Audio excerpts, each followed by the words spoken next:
No te escuchas, Rodolfo. Ahora sí. Muy buenos días, tengan todas y todos ustedes. Para mí es un verdadero gusto estar esta mañana con ustedes.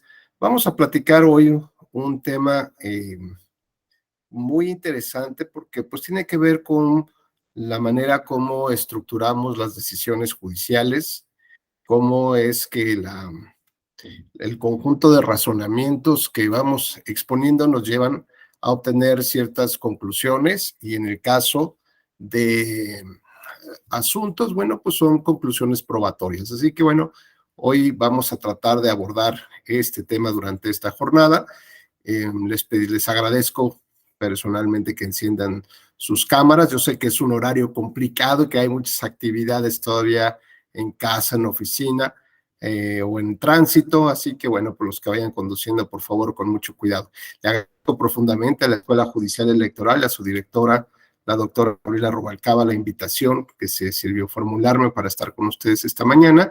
Igualmente un saludo al querido magistrado Felipe de la Mata Pizaña, quien siempre le pone mucho cariño y mucho interés a esta parte de la capacitación de alta especialidad para todos y todos ustedes. Bueno, pues hoy decíamos que vamos a platicar un tema que tiene que ver con la construcción de la decisión judicial.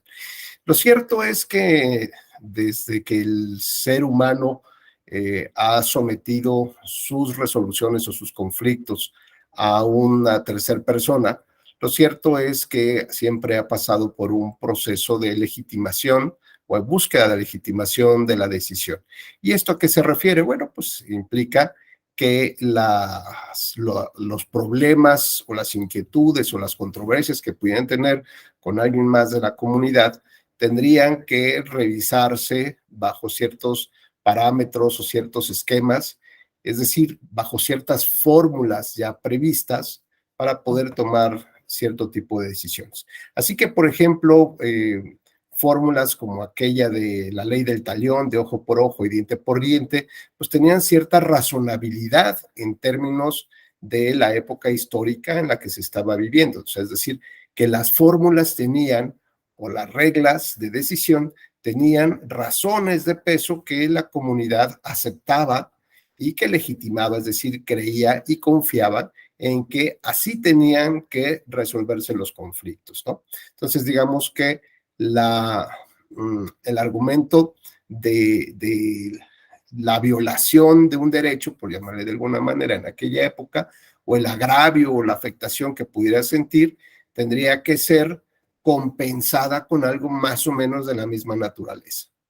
Así empezamos a hablar entonces de algún tipo de compensaciones. Hoy en día, bueno, pues ya la propia Corte Interamericana tiene una amplia jurisprudencia, un capítulo muy grande en cuanto a la reparación de los daños, que puede verse también desde el daño donde hay una apreciación en dinero, por ejemplo, de lo que pudiera haber representado la violación de los derechos humanos de una persona, por ejemplo, una desaparición forzada, el haber perdido una familia al padre y estar pues en la búsqueda de información o de la persona físico, pues esto seguramente ha generado una serie de gastos o dejaron de disfrutar de una vida, pues digamos, ordinaria. Y eso de alguna u otra manera pudiera tener ciertos costos, ¿no? Y que podría determinarse un valor pecuniario justamente por esa afectación. Sin embargo, hay otro tipo de reparaciones que son inmateriales, es decir, como ese cariño del padre que perdiste durante años, pues no tiene un valor propio, ¿no? O la vida de una persona tampoco podría determinarse. Sin embargo, bueno, sabemos que cuando pasa algún accidente, por ejemplo, alguna persona pierde una extremidad, por ejemplo, o tiene una afectación que le impide poder seguir laborando, o incluso se presenta un fallecimiento, pues por ejemplo en un choque como en el del metro o en un autobús. Bueno, pues las aseguradoras tienen la obligación de pagar una cantidad de dinero, digamos, que representa eh, una especie de reparación de daños y por lo tanto tiene que determinarse cuánto vale perder una mano, cuánto vale perder un brazo o perder la vida incluso, ¿no? Entonces tiene, digamos, es una parte que no es muy agradable, pero finalmente es ponerle precio a una parte del cuerpo, es ponerle precio a una parte a la propia vida. Y eso, pues la verdad es que es muy complejo, pero finalmente no hemos encontrado otra manera de poder eh, resolver de alguna manera, tal vez en mayor justicia, pues estas afectaciones. Así que bueno, pues tanto de las primeras épocas, decíamos, en las que se someten a decisión de un tercero las resoluciones y no solamente a partir de la justicia privada, porque pues digamos lo que se advirtió cuando tú asumes tu propia causa es que tiendes a exagerar las consecuencias o la sentencia misma. Si alguien se te cierra, por ejemplo, en el vehículo, que ya vas tarde a la oficina y se te cierran en el vehículo, bueno, pues si llevas cierto estrés, a lo mejor podrías detenerte, bajarte del carro y pelearte, ¿no? Y a lo mejor de eso deriva otra consecuencia que no estás calculando, como a lo mejor que alguien saque una este, un arma o pregúntenle a este actor de Adame, ¿no? Bueno, pues ya de a tiro por viaje se la pasa golpeándose por allá. Así que bueno, veamos que tomar la justicia en propia mano siempre tendía o tiende incluso, porque así es la naturaleza humana, a no ser objetiva la sentencia y tiende a exagerarse. Por lo tanto, pues esto era un cuento de nunca acabar, ¿no? Porque si yo exagero en la sentencia, seguramente la otra parte que ya se va a sentir agraviada también por ese exceso, ¿no? Bueno, pues seguramente va a tratar de cobrar otra vez justicia y no necesariamente temas de venganza. Y así irán pasando de familia en familia, de generación en generación, pues como los Capuleto y los Montejo, ¿no? Prácticamente en esta obra shakespeariana de Romeo y Julieta, donde ya las siguientes generaciones ya ni siquiera se acordaban de que iba la bronca original, ¿no? Es más, yo creo que hasta los abuelos, con la senectud en la que ya vivían, pues ya tampoco tenían muy claro cuál era el origen de las controversias que se habían presentado. En fin, el tema aquí importante es que distintos estudiosos de la forma como los jueces resuelven los casos advirtieron primero que nada si eran, digamos, una especie de personas virtuosas, ¿no? Es decir, ya sea por la alimentación, por la sangre, por la herencia o por la casa donde habrán nacido, les permitían tener una visión mucho más amplia, de mayor largo plazo, por ejemplo, que la sociedad en términos, ¿no? Digamos, que los ciudadanos de a pie, que vamos viviendo en el día a día, ¿no? Tratando de sobrevivir semana con semana, pero hay alguien que puede tener esta visión, ¿no? Más allá del bosque y más allá del paisaje, puede tener una visión de largo plazo por donde debería de transitar la sociedad, ¿no? ¿Cuál es ese conjunto de valores y de virtudes necesarios y cómo aterrizarlos para que pues haya cierta armonía justamente en esa sociedad? Y estos estudiosos, bueno, pues empezaron a analizar si las personas podían, digamos, si tenían este conjunto de características inherentes a la persona o se podía estudiar para ser juez. Y si esto que implicaba, pues si todos en términos generales podían ser buenos jueces. Y hay un dilema muy interesante que nos presenta Jorge Malenseña, este autor mexicano, sobre si los jueces, si un buen juez puede ser una mala persona, ¿no? No sé, seguramente ya habrán escuchado este cuestionamiento porque nos da, digamos, un punto de referencia, ¿no? Entonces, Oscar Luis, muy buenos días. ¿Podrías hacernos favor de encender tu micrófono? Y la pregunta en concreto sería, ¿tú crees que un asesino serial pudiera ser un, eh, un músico de violín virtuoso, maravilloso? A lo mejor tiene más sensibilidad para entender el sufrimiento humano. Pues, bueno, yo creo que sí, ¿por qué no? O podría ser un excelente carpintero, arquitecto, digamos. Pintor, sí, pues el hecho de que sea un asesino serial no lo limita a que no pueda desarrollar un arte.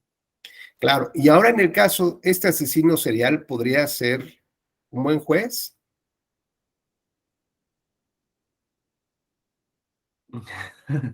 Ahí sí me la pone difícil. Este, pues la ética a mí me diría que no. No sé si responder así. Por ejemplo, podría ser un violentador de mujeres y atender asuntos familiares. Un pederasta, por ejemplo, podría ser un juez que tenga que ver también con el tema de los niños, familia, patria potestad. Pues sí, entonces sí pudiera. Si Bueno, pudiera, o tú crees que no. Yo diría que mejor lejitos de la justicia, pues ¿no? de preferencia no por la ética, pero sí, definitivamente no. Gracias, Oscar. Pues justo es lo que nos señala Oscar, fíjense con qué, digamos, agilidad y rapidez responde si el asesino serial podría ser un músico virtuoso, pues no le queda la menor duda de que puede dedicarse a ciertas profesiones. Pero parece que el juez no. Parece que la profesión del juez o del tomador de decisiones requiere otras características que Oscar nos relata un poco que ya están más bien vinculadas con el tema de la ética y la ética de las virtudes. ¿Y esto cómo funciona? ¿Por qué la función del juez entonces o de quien toma decisiones requiere dentro de sus características personales, no solamente que cumpla ciertos requisitos como la experiencia, el conocimiento, tener cierta licenciatura, por ejemplo, sino que requiere adicionalmente, o la sociedad parecería que le exija que debe de tener una vida virtuosa. Y entonces vamos platicando si un juez puede ser, ¿no? De fiesta en fiesta, de antro en antro, podría, pues parecería que no, que necesitaría también llevar una vida un poco más recatada, a diferencia, por ejemplo, del ingeniero, del arquitecto, ¿no? Digo, aunque sabemos que hay muchos que le meten duro a la pipa, pero lo cierto es que la comunidad lo que desearía es que sea una persona virtuosa, ¿no? Una persona ética en las virtudes y que tenga características que revista cualificaciones propias como de un ser superior a cualquier otro ser humano.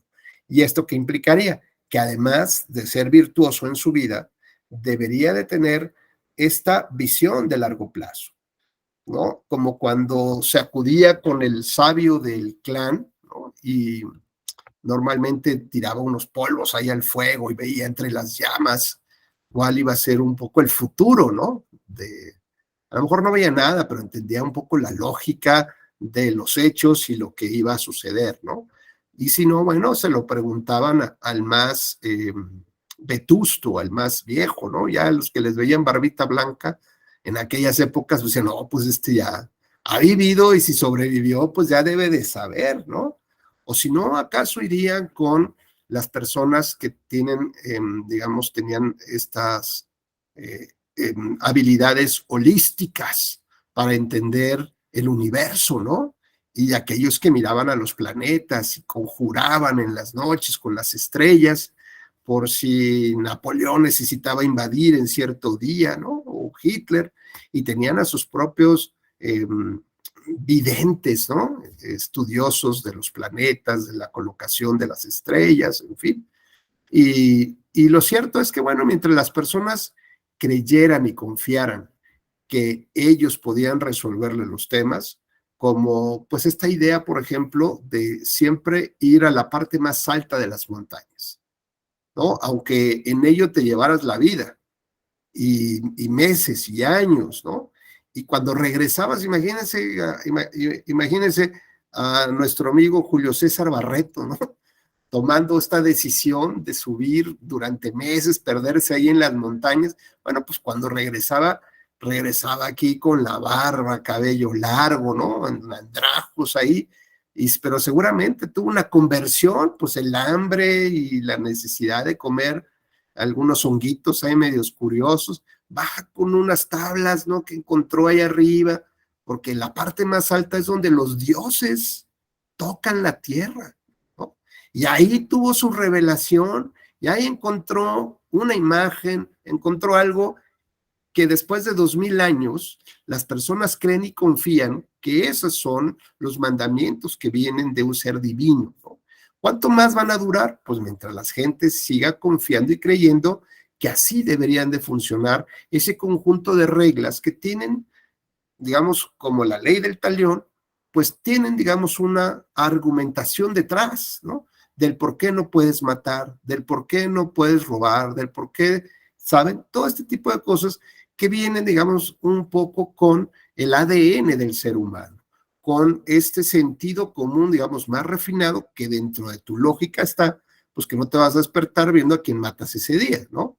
Evidentemente, si alguien viene a invadirte tu casa, pues bueno, pues tu cueva y tus propiedades, pues seguramente tendrás que defender.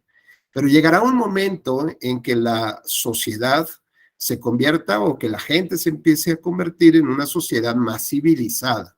Y más civilizada implica tener una especie de raciocinio donde tu argumento sea las condiciones necesarias para vivir sin necesidad de que te impongan ciertas reglas, ¿no? Cuando pues sabes que lo lógico es que no puedes llegar y arrebatar algo que no es tuyo, de entrada, ¿no? Y no necesariamente por este sentimiento de propiedad. Pero a veces hay casos donde no tenemos tampoco mucha claridad, por ejemplo, de qué es nuestra propiedad y hasta dónde llega nuestra propiedad. Jean Paul, muy buenos días, ¿cómo estás? Buen día, profesor, ¿cómo le va? Muy bien, gracias. Jean Paul, imagínate que estás viviendo ahora en Canadá, ¿no? Y hay unas tormentas de nieve impresionantes. Así que bueno, pues te despiertas como para ir a trabajar, ¿no? Te despiertas para ir a la chamba y lo que tienes que hacer es pues limpiar la nieve que está en la entrada de tu casa, como todos los vecinos están obligados a hacer eso, a limpiar la nieve de la escalera, pues para que nadie se caiga y también para que puedas sacar el carro de la cochera. ¿De acuerdo? Que puedes llevar a los niños, lo que tú te imagines, a la oficina. Y resulta que te levantas a las 5 de la mañana, te pones tus botas, tu gorro, tus guantes, todos tus implementos, la máquina que compraste, ¿no? Que te costó una lana, y resulta pues que te pones a trabajar de 5 a 7:30 para poder tener esa área medianamente limpia, puedes sacar tu vehículo y de una vez lo que haces es limpiar el frente de tu casa, para poder estacionar tu carro ahí. Ya lo vas a sacar, ¿no? Entonces, en lo que regresas a quitarte todo ¿no? Y a guardar todos tus implementos, resulta que tu vecino, que todo el tiempo está mirándote, acechándote a ver qué estás haciendo, qué compras, qué no compras, dónde vas, dónde vienes, se da cuenta que está limpiecita esa parte de la calle. Así que en lo que tú te metes a guardar tus implementos, él saca su carro y se estaciona justo enfrente de tu casa. Cuando tú arrancas el carro, lo sacas, te das cuenta que ya hay alguien que se estacionó ahí y es el vecino, que además te cae en la punta y hígado del colega este. ¿Cuál es tu reacción en este caso, Jean Paul? Digo, si se puede saber. ¿Cuál sería la reacción Natural. a eso? Natural, querer pincharle el auto, seguramente. Y un De gran rabia. enojo. Claro, hay una rabia, hay un gran enojo, ¿no? Exacto. O sea, si uno estuvo 2 horas y media y viene alguien y deja justo estacionado el auto después que uno trabajó, es lo primero que uno atina a hacer es rabia o querer. Yo aclaro que el profesor creo que sabe que soy de Uruguay, eh, por eso capaz que alguna cuestión de lenguaje y demás, pero dan ganas como decimos acá, bueno, de ir y le pincho el auto, algo. Exactamente. Sin embargo, fíjate, Jean-Paul, aquí en la Ciudad de México hay unas zonas muy complicadas para estacionarse, ¿no? Y para aparcar o el estacionamiento también es carísimo, verdaderamente caro. Entonces hay un grupo de personas que apartan espacios, no sé si allá en Uruguay pase eso, que apartan Sí. los espacios para que te puedas estacionar y ponen unas sillas, un balde, una cubeta, un bote y te cobran, pues, no sé, te cobran pues algo que no es tan poco, ¿no? Para que te puedas estacionar y tú ya estás por llegar a la oficina y no hay otra manera más que de estacionarte ahí. Y les dices, pero ¿por qué me vas a cobrar si esto es la vía pública? ¿No? Y lo mismo te responden, oye, yo estoy desde las 5:30 de la mañana trabajando en este espacio, ¿no? Estoy cuidando que nadie se estacione, pongo mis botes, pongo mis implementos y uno se puede molestar porque dices que la calle es vía pública y tengo derecho a estacionarme ahí, igual que el vecino. Entonces, la pregunta en concreto, ¿qué crees en esa sensibilidad?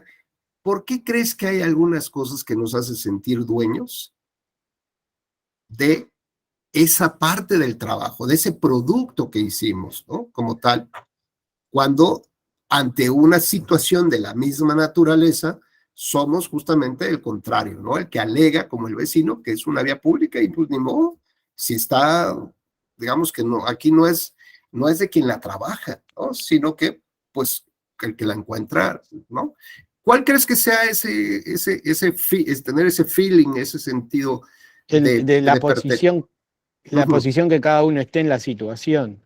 Porque si yo soy el que lo hizo, me voy a enojar porque vi otro, pero en realidad, si uno va alegamos distinto de acuerdo a las circunstancias, porque si a mí me conviene que tal situación se dé, alego o argumento de forma tal de que yo tengo razón, pero en realidad a la inversa, como usted dijo, si pasa al revés, si uno va y demás y dice, bueno, pero en realidad es público, uno usa el argumento del otro con el cual uno contrarrestaba, o sea, eh, yo sostengo que, bueno, porque trabajé lo tengo que hacer y es mi lugar, pero del otro lado te dicen, bueno, pero es público, yo fui, estacioné el auto y a la inversa, si la situación se da al revés, voy a usar los argumentos del otro porque son los que me conviene de acuerdo a la situación.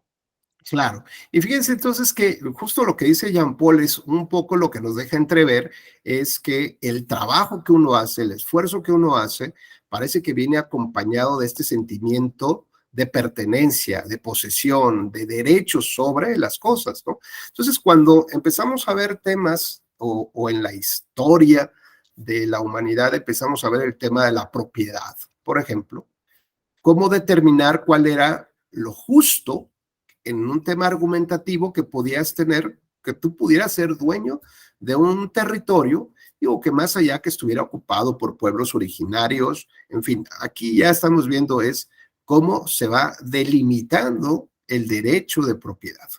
Y recordarán ustedes alguna película ahí en norteamericana, estadounidense, que llegaba, era como una especie de carrera y se lanzaban en el caballo salvaje con sus banderas y más o menos estaban delimitados unos territorios y el primero que llegara ponía su bandera y decía, este ya es mío, ¿no?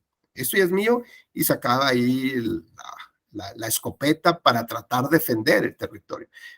Pero ¿qué tanto, digamos, qué tanta extensión territorial era suficiente como para justificar la propiedad, para argumentar esa especie de sentimiento de posesión y de pertenencia?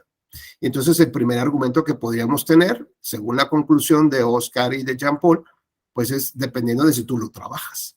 ¿Te alcanza para trabajar a ti toda esa extensión de terreno? No, bueno, pues aquí lo necesario es para producir y que la familia se pueda alimentar, pero bueno, no necesitas tener 2,000 hectáreas de terreno, justamente porque es algo que ni siquiera puede abarcar. Y esto sí digamos, estas primeras ideas de de propiedad que por supuesto se trasladan desde Inglaterra, ¿no? Desde teorías, pues ya saben, que están muy, muy vinculadas todavía con el tema de la divinidad, el tema de los reyes, la determinación de que yo soy dueño de todo y te tengo que entregar una carta que te haga, ¿no?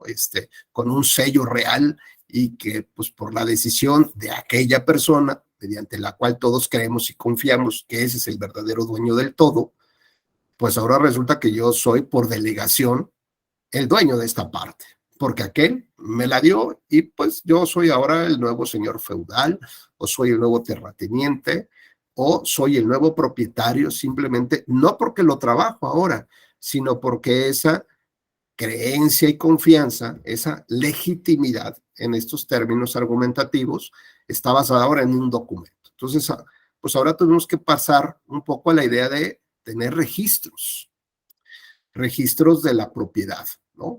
Y entonces frente a dos ideas o dos sentimientos de propiedad, por ejemplo, vamos a pensar en dos inmuebles, dos casas que comparten, digamos, un predio en medio, ¿no?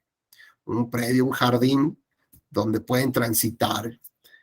Pero lo cierto es que alguien, pues, quiere ponerle algo más ahí, quiere ponerle la alberquita, la piscina, o quiere poner un jardín diferente, cuando en realidad, pues, eso es parte, digamos, de un bien común, ¿no? Y que pues, todos deberíamos de cuidarlo. Bueno, veamos las calles, por ejemplo, en la Ciudad de México, se construye sobre las banquetas, ¿no? Sobre el paso peatonal, y ya salieron las cafeterías y restaurantes que extienden, ¿no?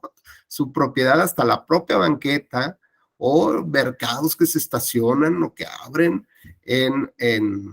sobre el arroyo vehicular, ¿no? Bueno, pues todos estos sentimientos de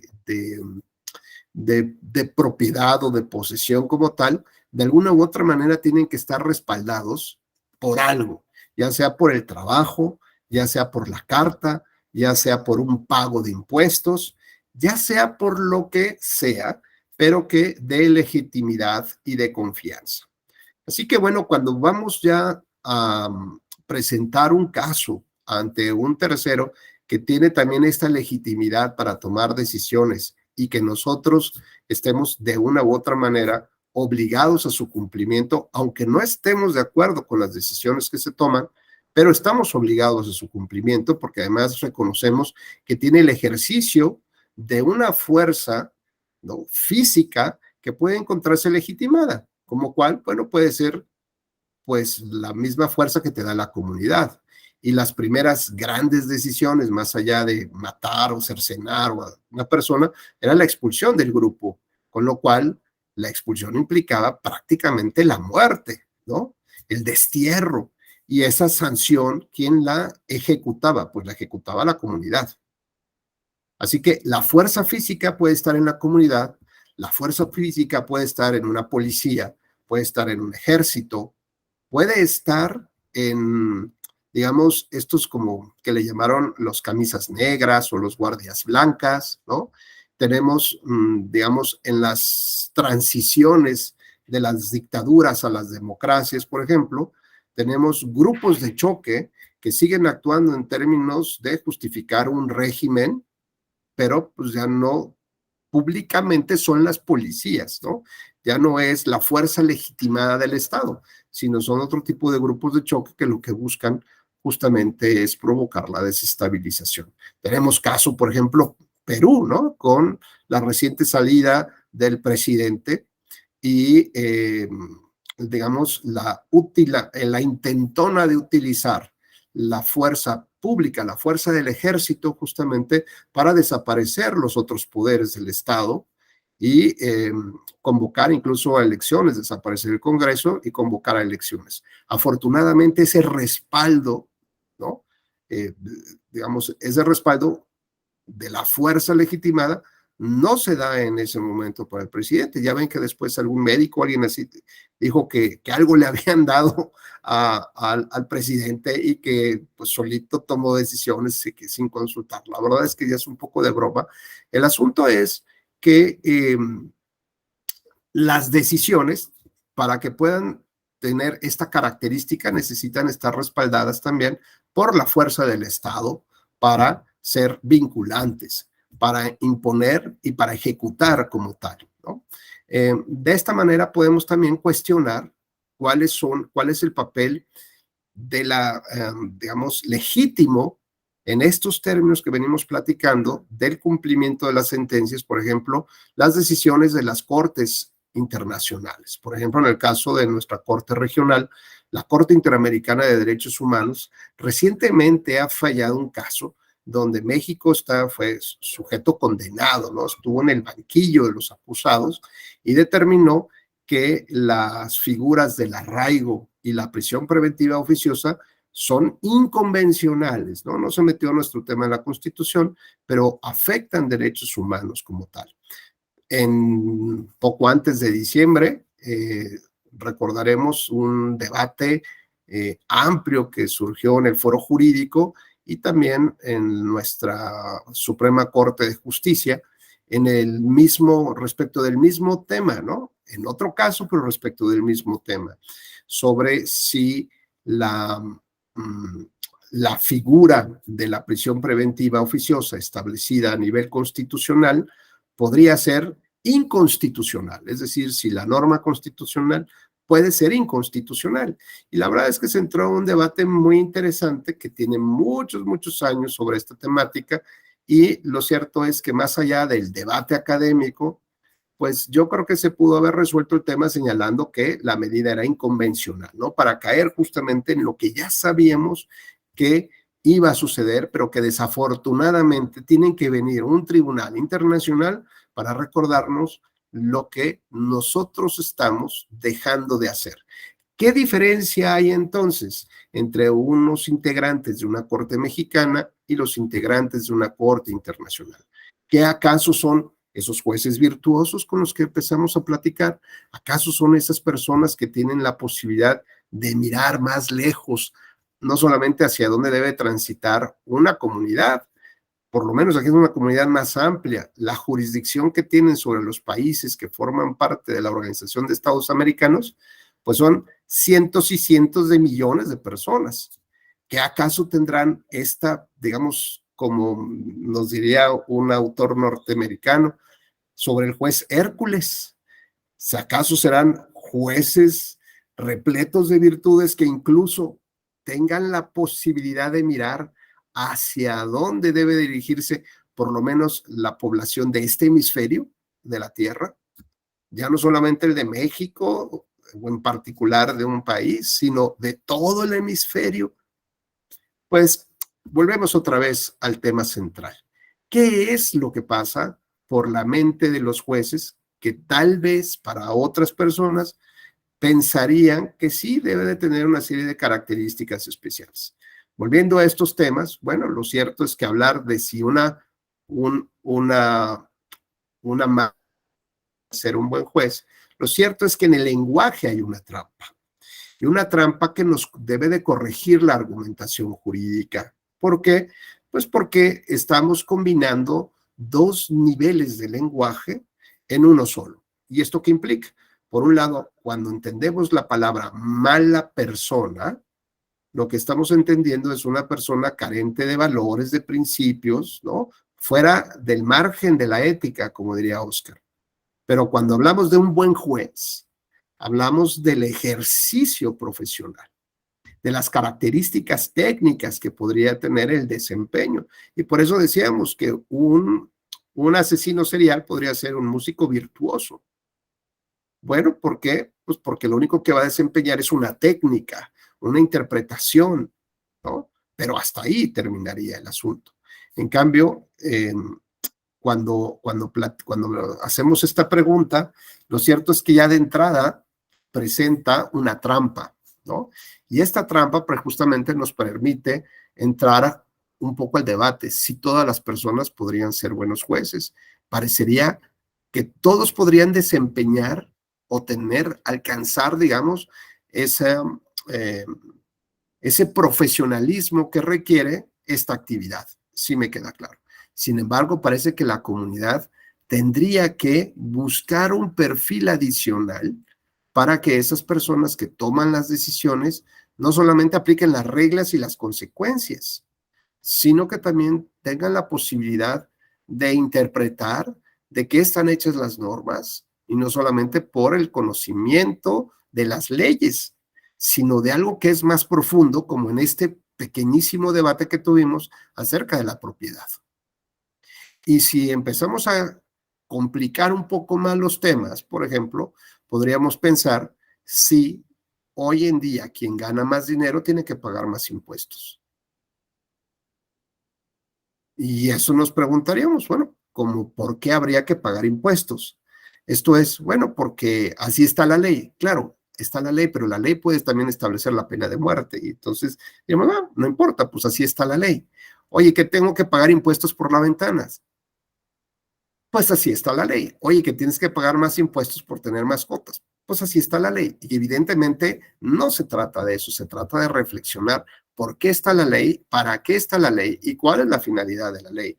Y en caso de que no se ajuste a estas formas o estilos de vida que nosotros tenemos, pues evidentemente nos llevará a considerar si no está siendo contraventora, si no se opone justamente a estos valores y principios previstos tanto en la Convención Americana como en nuestra propia Constitución. Así que bueno, pues imaginemos, Dante, ¿cómo estás? Buenos días. ¿Qué tal? Muy buen día, Oye, doctor. Dante, gracias, Dante. Oye, Dante, imagínate que tú eres coleccionista de arte, ¿no? Te gusta comprar tus pinturas, vas a una que otra subasta y está repleto de pinturas, ¿no? Bueno, pues imagínate que resulta que el Estado sabe de tu afición, sabe de tu colección de pinturas y te dice, oye, fíjate que pues toca y no, pues soy el juez y vengo con la fuerza, ¿no? Traigo el músculo del poder legitimado aquí y ¿sabes qué? Pues mira, ¿para qué quieres tener 10 pinturas en un muro? Quédate con una y me llevo 9 y así voy quitándote todas las pinturas de tu casa. ¿Cómo te sentirías con ello?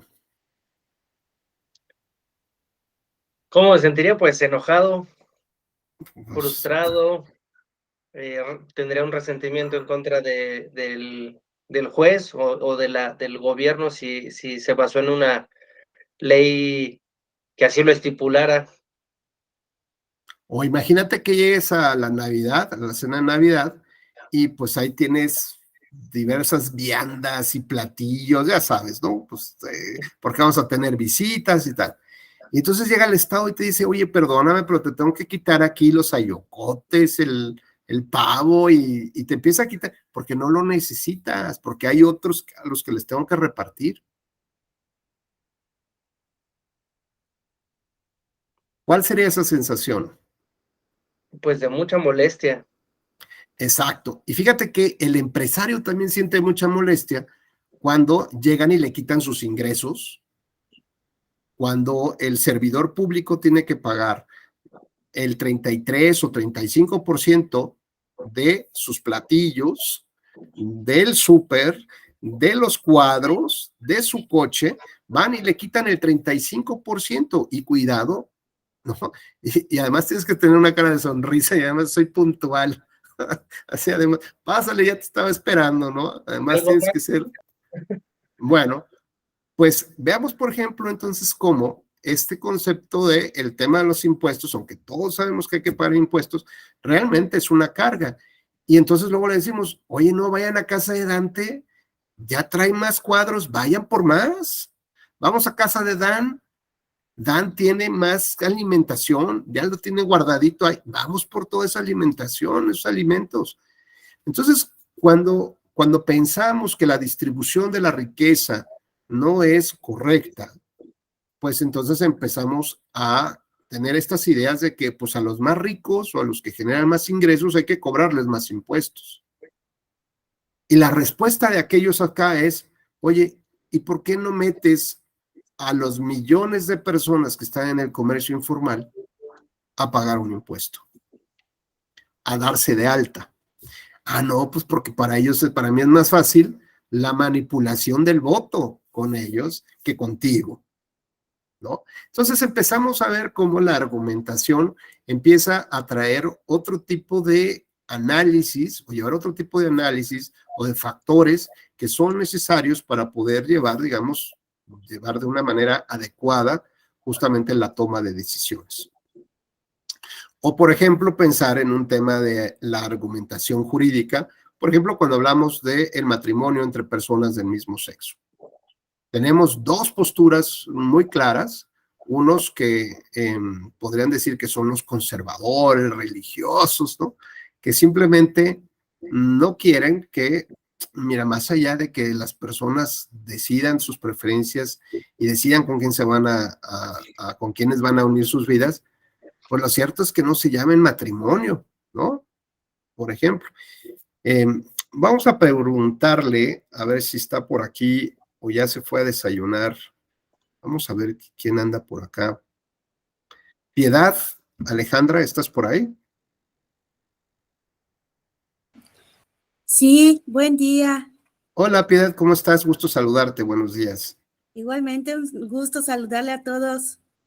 Gracias. Oye, Piedad, bueno, pues tú vas si fueras tan gentil, tú vas a tratar de defender un argumento o de tener un argumento mediante el cual consideres que el matrimonio entre personas del mismo sexo, independientemente del posicionamiento personal que tú puedas tener, que ahorita ese no nos interesa, simplemente es un ejercicio en el cual tú eres abogada, digamos, defensora de, digamos, de estas familias tradicionales y conservadoras, mediante las cuales criticas todo, pero principalmente que quieran llamarse matrimonio, ¿no? Entonces te doy un par de segundos, un minutito tal vez, para que vayas pensando un argumento. Julio César, muy buenos días. Doctor, muy buenos días. Julio César, si fueras tan gentil, tú tendrías que buscar un argumento del por qué las personas, digo, independientemente de tu postura personal, que ese no es el tema, por qué las personas que quisieran, del mismo sexo, que quisieran casarse, por qué sí a fuerza tendría que llamarse matrimonio su relación. ¿De acuerdo? Un argumento. ¿Lista, Piedad? Te escuchamos, por favor.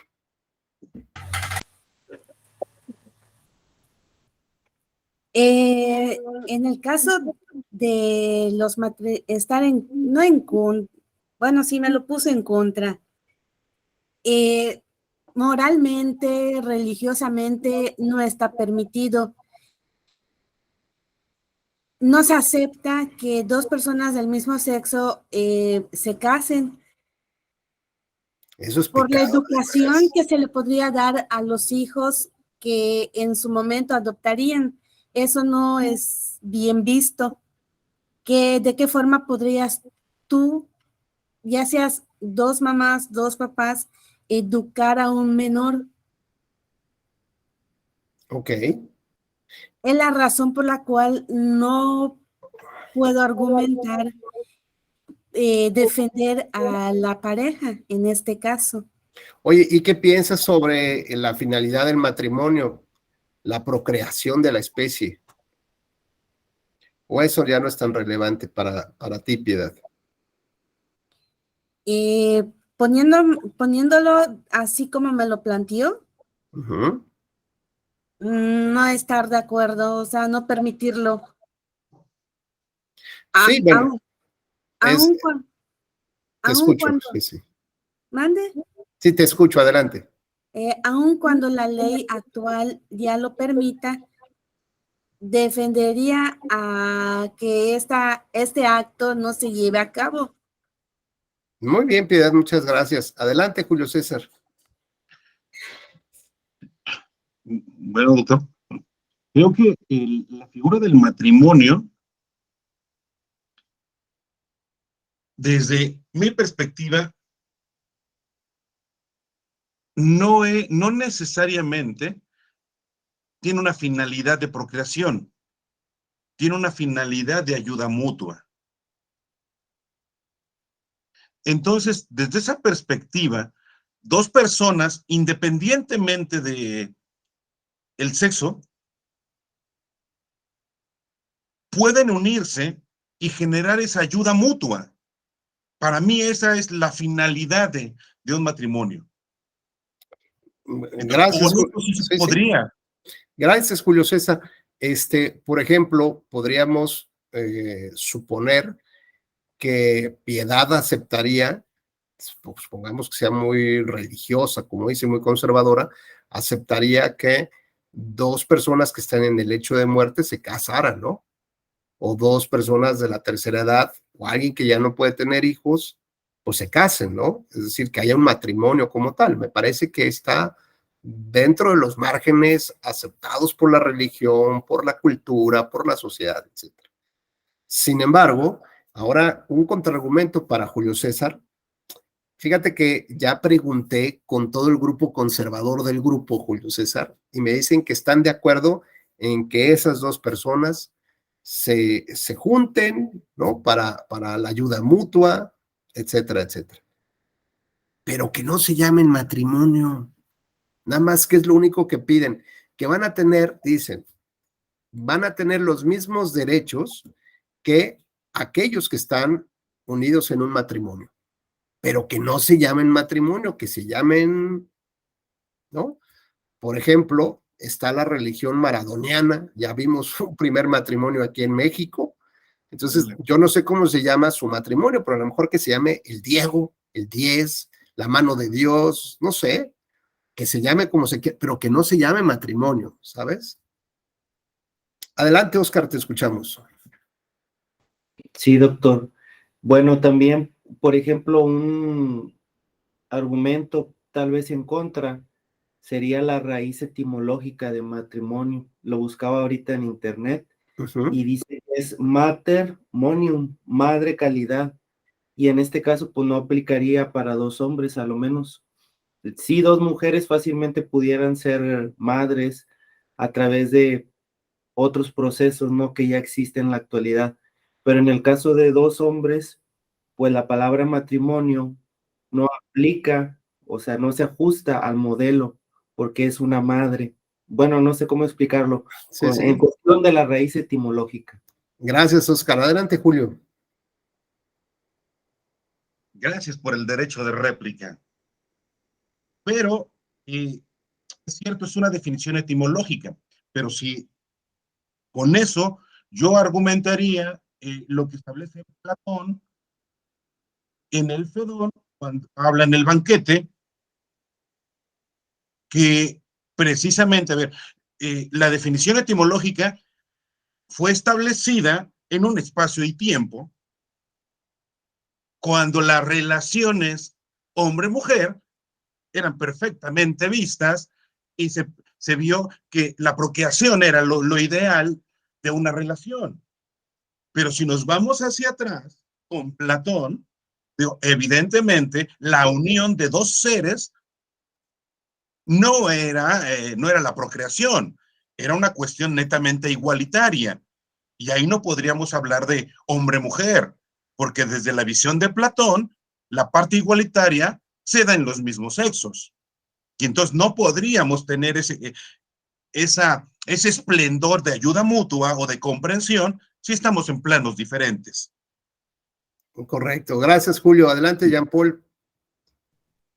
No, bueno, yo no soy de la parte conservadora, sino todo lo contrario, pero en virtud de matrimonio depende de qué entendamos por el concepto, porque acá en Uruguay existió primero el concubinato entre personas del mismo sexo y luego, en un paso más, en una evolución más, en un tiempo más, se entendió que el matrimonio es la unión civil de dos personas mediante un contrato que se celebra, etcétera, etcétera, etcétera. pero es algo que la propia sociedad convino que era matrimonio civil en Uruguay, la unión de dos personas que cumplan con los requisitos y demás, más allá de si son del mismo sexo o de distinto sexo. Entonces, depende del tiempo y el espacio, como decía Julio César. Hoy no podemos entender que el matrimonio es solo dar a luz personas o que viene de tener hijos, porque si no, ¿cuántos están casados que no pueden tener hijos? Entonces, no es ese el concepto de matrimonio en la actualidad, porque es una unión civil. Entonces, que tiene otros efectos. En Uruguay, por ejemplo, es mejor casarse que tener un concubinato, porque se puede estar casado y tener un concubinato al mismo tiempo en Uruguay. Ok, gracias, Jean-Paul. Adelante, Dante.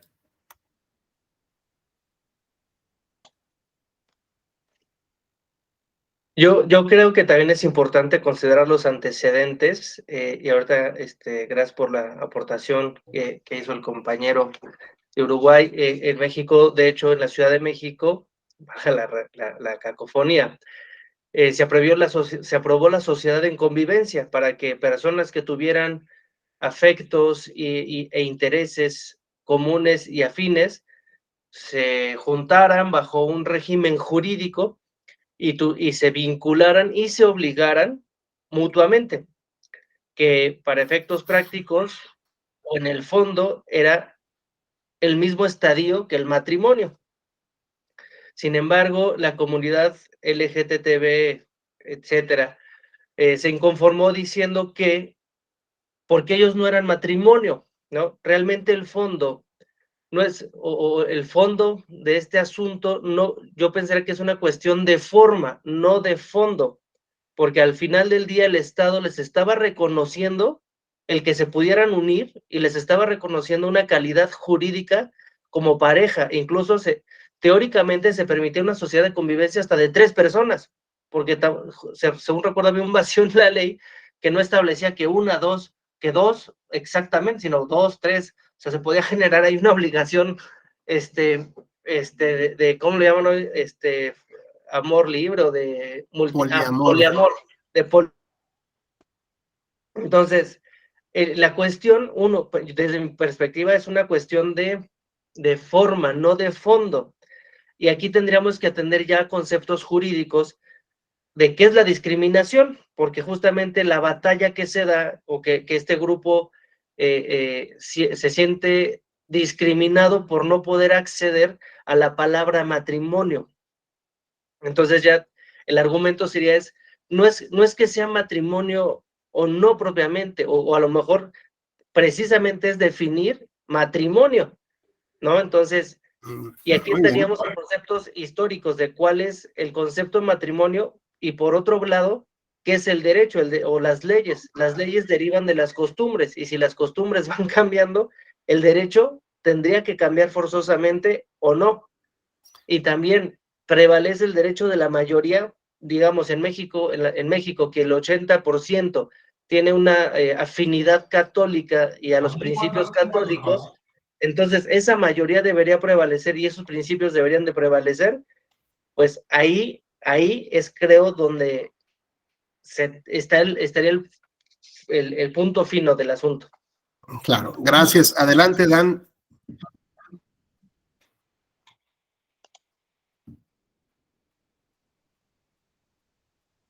Tu micrófono, por favor, no te escuchamos. Buenos días. Ya que estamos haciendo ahora un poquito del abogado del diablo, cuando estaba yo haciendo una maestría en sociolingüística, no me acuerdo el autor, leí un estudio y vinculándolo con lo que vimos en clases anteriores de argumentar desde una manera multidisciplinaria, no únicamente jurídica. Leí un estudio sobre algunos de los factores de los declives de las potencias mundiales a través de la historia. Hay ciertos factores que tienen un papel en el declive de toda sociedad que ha alcanzado una cúspide y llega a un punto bajo hasta tal grado de deteriorarse y desaparecer en algunas situaciones. Y mencionaba que uno de los factores más importantes en un declive de una civilización o de una potencia es la deformación de la familia, siendo que la familia es una institución tan importante en cualquier sociedad. Entonces, ya que estamos haciendo este ejercicio, yo plantearía ese argumento del lado de los conservadores, mencionando que el deformar el concepto de matrimonio va a alterar el orden, la institución de la familia en nuestra sociedad y consecuentemente va a llegar a la degradación de nosotros como nación, como Estado, y obviamente apoyando menos argumentos históricos, porque se ha estudiado al respecto, para poder decir que sí necesitamos ponerle un coto a quienes acceden a esa institución o a ese concepto de matrimonio en bien del interés de la sociedad a mediano, largo plazo. Si yo fuera a defender ese punto de vista, obviamente. Perfecto, gracias, Dan. Pues miren, la verdad es que son muy interesantes las posturas y son muy interesantes las posturas.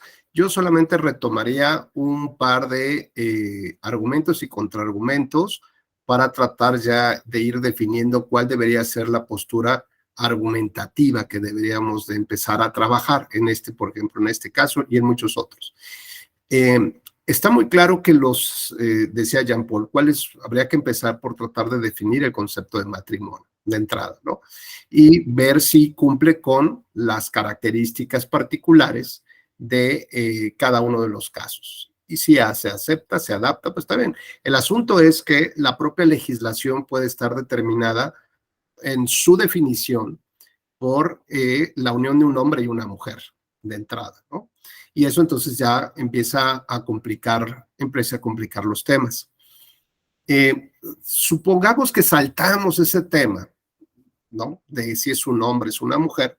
Todavía hay un punto en concreto que nos platicaba nuestro compañero sobre el tema de la discriminación, ¿no? Entonces estaría también muy claro ver cuáles son el conjunto de derechos o de igualdades ante la ley y en la ley para otorgárselas también a las parejas del mismo sexo. Supongamos que tenemos resuelto también esta temática. Nos decía, creo que Dante, si mal no recuerdo, pareciera que es un tema de forma y no de fondo. Y yo quise centrar, digamos, en la parte final del debate en el tema del concepto matrimonio, ¿no? Del por qué se tienen que llamar matrimonio. Podrían llamarse de otra manera. El asunto aquí que yo quiero llamar su atención, que para mí me resulta, digamos, lo anterior se puede ir construyendo, me queda claro, puede haber acuerdos entre la sociedad, los derechos humanos sirven justamente para construir puentes, todos estaríamos de acuerdo, por ejemplo, en que no tuviéramos unos padres que nos obligaran a decir, tú te quedas soltero porque me vas a cuidar cuando yo sea viejo, ¿no? O esa persona, esa mujer no me gusta para ti. Yo ya te conseguí, tu mamá te dice, ya te conseguí alguien con la vecina, ¿no? Pues evidentemente no queremos unos padres que sean tan injerencistas, intervencionistas, sino queremos más bien tomar nuestras propias decisiones y equivocarnos también, ¿no? Digamos, vivir nuestras propias tormentas y librarlas como quiera que sea, pero no que sea una imposición por parte de ellos. Así que, salvando, por ejemplo, el tema de que todas las personas tienen el derecho fundamental de tomar la decisión de si quieren compartir su vida con alguien más o no, pues ya coloca a estos dos bandos, los empieza a acercar. Siguiente, si consideras que tienes el derecho humano para tomar la decisión, ya no solamente de si quieres ser soltero o casado, como arrimado o en concubinato, como tú quieras, sino o adoptar un perro, pues, ¿no? Si lo que tú quieres, o sea, tú tienes la decisión, o puedes tener la decisión de escoger, digamos, a esa persona con la que quieres compartir tu vida. Pues todos pensamos que sí, porque no queremos esos padres que nos digan con quién sí, con quién no. Entonces, volvemos a construir puentes entre estas dos posturas que son antagónicas, entre los Por ejemplo, podría ser en otro caso los proabortistas y los provida, por ejemplo. Entonces vamos construyendo, digamos, a partir de los derechos humanos, cosas que nos son comunes y vamos ya definiendo nada más cuáles son los puntos que nos diferencian. Y en este caso concreto, el tema de decía Dante, parece que es un tema de forma, porque, o así lo quise yo plantear, ¿no? Llámense de otra manera. Pero lo cierto también es que en la forma Dante está el tema de la discriminación. No es lo mismo que yo diga, imagínate que yo presento, llego a una reunión con ustedes, ¿no? De fin de año, con mis alumnos que nos vamos a ver y les digo, oigan, ¿qué creen? Les voy a presentar a mi concubina. Entonces, así como, órale, qué raro, ¿no? O a lo mejor que diga, oiga, pero aquí les presento a tal que es mi amante. Pues como que tampoco va bien, ¿no? O cambio, digo, pues si es mi esposa, por ejemplo, ¿no? Estamos casados. Entonces, digamos, en la parte de la forma también está un reconocimiento social, ¿no? También me parece que es una parte importante de estos grupos que están buscando justamente ese reconocimiento del nombre, matrimonio, para que la sociedad también les reconozca esa calidad de, digamos, del concepto, bien o mal que tengamos de matrimonio. El tema aquí me parece que falta, el factor que falta en la ecuación para construir una argumentación importante, tiene que ver que solamente estamos viendo dos posturas antagónicas y tratamos de ver cómo argumentamos desde los derechos humanos para construir un puente. Pero nos hace falta un tercer elemento que son nuestros padres, o en pocas palabras, el Estado. Yo no puedo tener una construcción argumentativa completa si yo no tengo claro cuál es el papel del Estado frente a ello, frente a esta relación. No solamente es un Estado que tenga que dictar las leyes que regulen, ¿no? ¿Cuál es el concepto de matrimonio? Un hombre o una mujer. Entonces decir, es que todo lo que no sea un hombre o una mujer significa que está prohibido, ¿no? Es malo, es pecaminoso, es pecado, eso es del diablo, casi, casi. Pero por otro lado dice, no, puede ser válidamente 2 hombres, 2 mujeres, 2 trans, un trans con no sé cuál, ¿no? Y así empezamos clasificaciones y nos vamos metiendo en broncas, porque recuerden que entre más encasillemos, pues mayores diferencias habrá, ¿no? Y resulta entonces que el Estado, o digamos, esta parte conservadora podría decir, el mismo argumento que utilizaron en contra del Estado para decir, vamos a publicitar, por decirlo menos, el concepto de familia, el núcleo, la tradición, ¿no? La familia funcional. Bueno, pues ahora lo que está haciendo el Estado es publicitar justamente otro tipo, como decía Dan, otro tipo de relaciones que probablemente, pues ahora van a ser el acabose de la sociedad, el acabose de la cultura, ¿o no? Pero insisto, más allá de ese debate que no nos llevaría a ningún lado, lo cierto es que nos falta un elemento muy importante para construir el argumento y tiene que ver con el papel del Estado. Y normalmente se nos olvida incluirlo en nuestra cena de invitados. Así que si le dejamos un lugar servido, vamos a saber con qué características llega el Estado. Si es el Estado injerencista o es el Estado que yo quisiera. Yo quiero que mis papás decidan por mí, porque ya me voy a casar. ellos no nada más, pues dicen que la mamá le eche la bendición, ¿no? A ver cómo te va en la vida. No, mejor dime y resuélveme el problema, porque yo confío, creo y legitimo tu decisión que tú vas a tomar por mí. Pues evidentemente dicen, no quiero, yo quiero tomar mis propias decisiones. Así que esto implica que la visión de la sociedad o de esos hijos frente a los papás, lo que le piden es vivir en cierta libertad, en una familia de libertades para tomar mis propias decisiones. Por lo tanto, la exigencia de la sociedad en un caso así es exigirle al Estado que sea un Estado libertario, que sea un Estado de libertades, sino un Estado que regule. Por lo tanto, ya sabemos cuál debería de ser el papel que debe de tener el Estado. El Estado no debería de llamarle matrimonio a uno, ni unión o reunión de asociación amorosa a otro, o el 10, o el Diego, o el abducido, ¿no? Con esta religión de Tom Cruise, ¿no? No me acuerdo cómo se llama la palabra, pero bueno. Y así, Cientología, gracias, la cientología, gracias por recordarme. Yo creo que es por los efectos COVID, que luego ya se nos olvidan las cosas, o la edad será. Bueno, pues a lo mejor se llaman abducidos, ¿no? Esta relación jurídica entre dos personas que se profesan ciertos cariños, lealtades, compromisos y todo lo que entraña un matrimonio. Y por otro lado está este concepto tradicional de matrimonio para personas que incluso lo vinculan con un tema religioso. No tanto por el matrimonio civil, sino hay algo más de fondo que tiene que ver con su cosmovisión de vida, ¿no? De pertenencia a este mundo, de procreación, de familia, de cuidados, en fin, tiene, digamos, otra carga.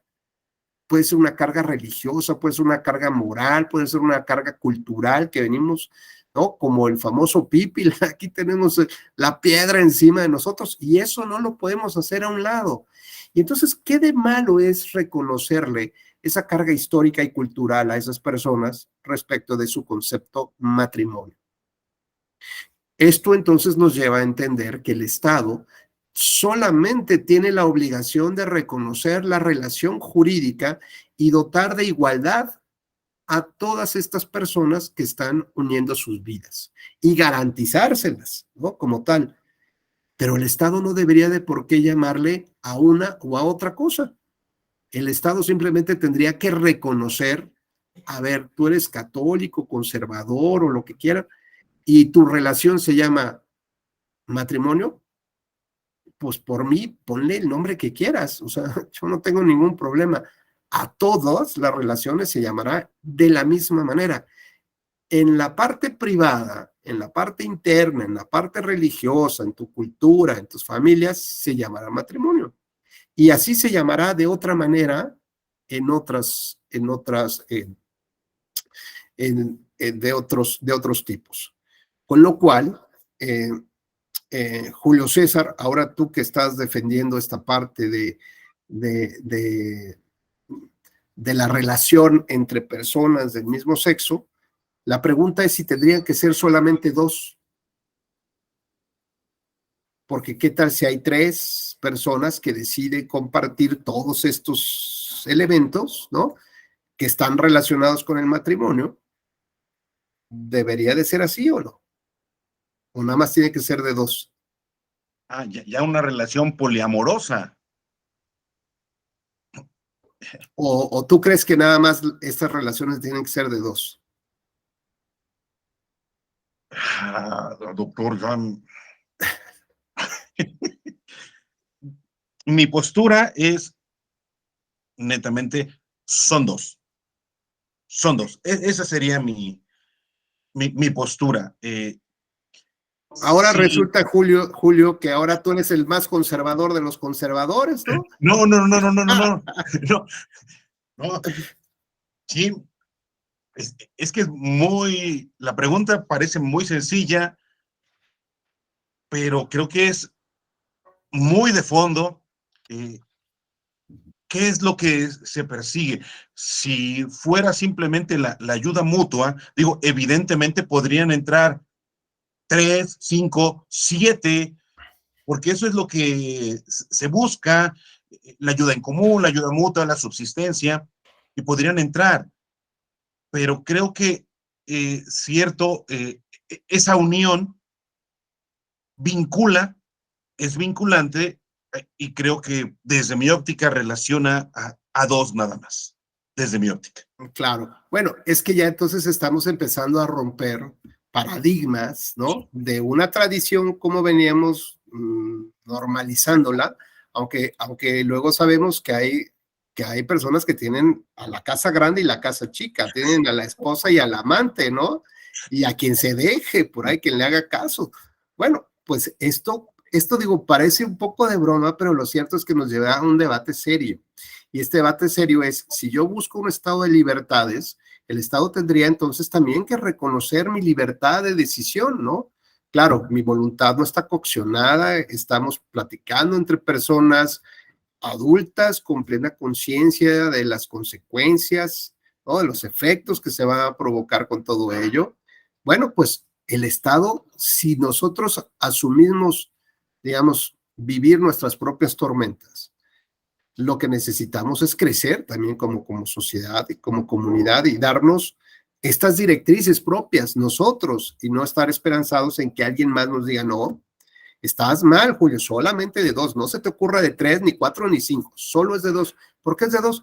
Porque soy el Estado y porque soy tu padre y porque te digo que exactamente así deben funcionar las cosas.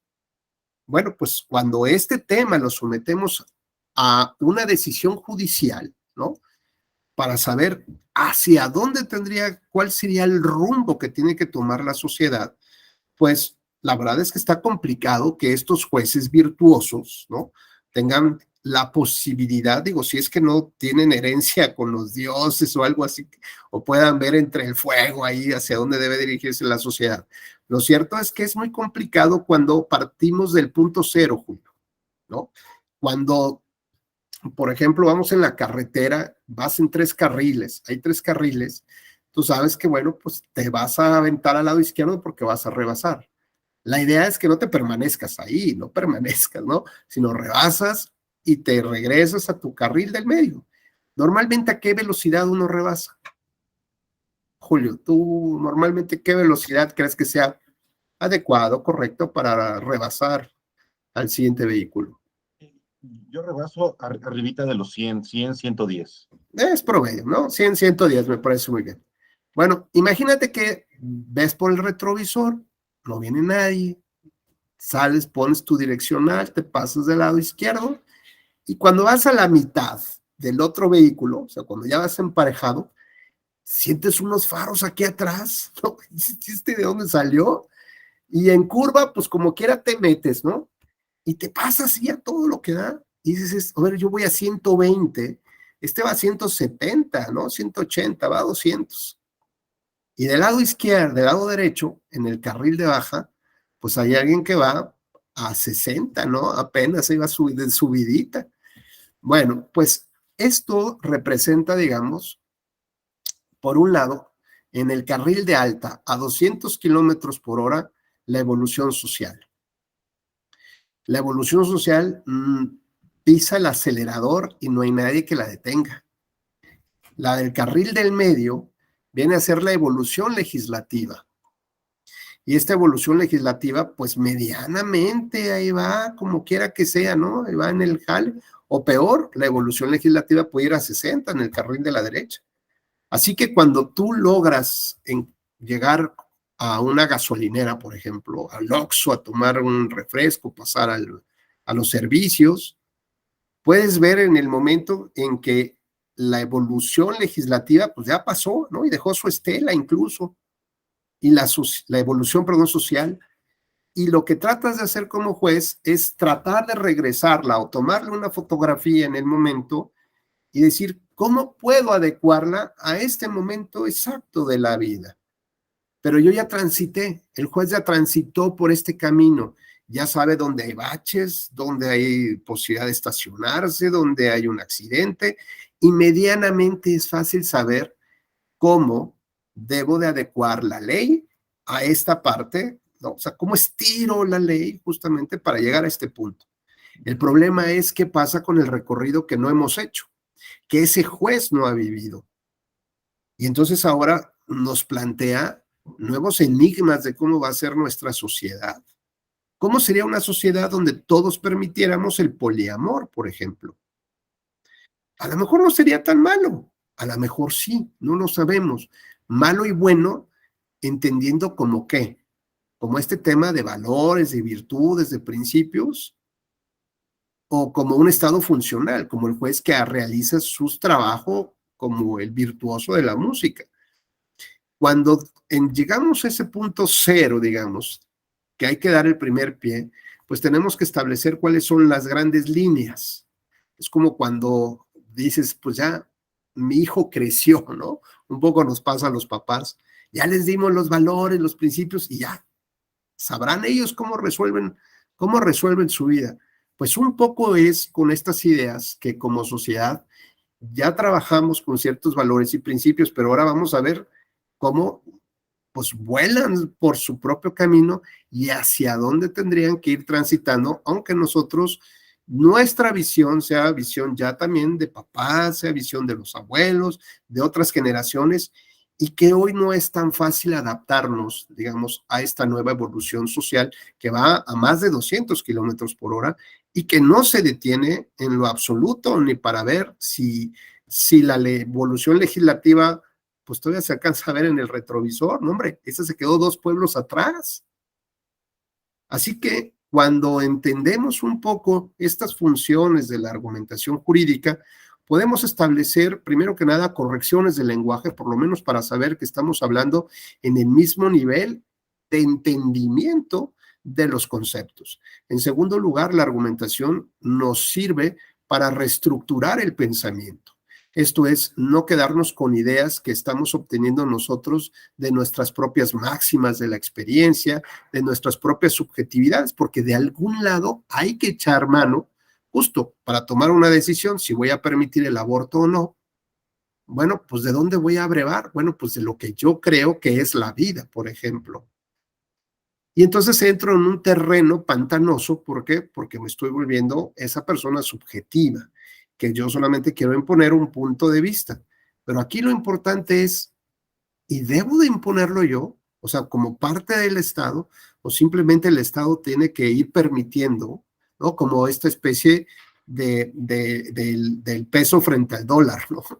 Permitir un flujo así de flotación, unas bandas de flotación por las cuales la sociedad vaya atravesando, y a veces tendría que ser tolerante y decir, bueno, pues a lo mejor estos son los puntos de exceso, pero sin llegar a este límite. Y después la sociedad nuevamente seguramente se irá regulando. Y eso es lo que nos falta mucho en México, nos falta debatir, nos falta establecer cuáles son realmente estas condiciones que requerimos como sociedad y no solamente importar figuras de otras legislaciones y de otros países que ni siquiera se alcanzan a entender bien en el funcionamiento.